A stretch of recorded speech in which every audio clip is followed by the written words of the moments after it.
Welcome to Let Me Fix This. Enjoy the video. In this video, I will explain how to program a Nissan Armada key fob. First, gather all your key fobs, including any existing ones, as you will need to program them all at once. This process ensures all your fobs are recognized by your vehicle's system. Make sure your vehicle's battery is fully charged to avoid interruptions during the programming sequence. You'll also need to be inside the vehicle for most of these steps.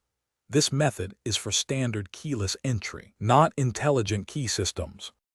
To begin, sit in the driver's seat and close and lock all doors using the power lock switch on the driver's door panel. Next, insert the key into the ignition and remove it at least 6 times within 10 seconds.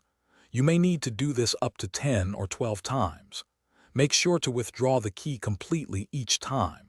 Your hazard lamps will flash twice, confirming the vehicle has entered programming mode. Now, insert the key into the ignition and turn it to the accessory position. Within 5 seconds, press the lock button on the first key fob you wish to program. The hazard lamps will flash once to confirm.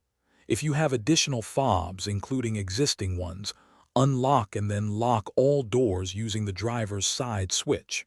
Within 5 seconds, press the lock button on the next remote. Repeat this step for every key fob you have.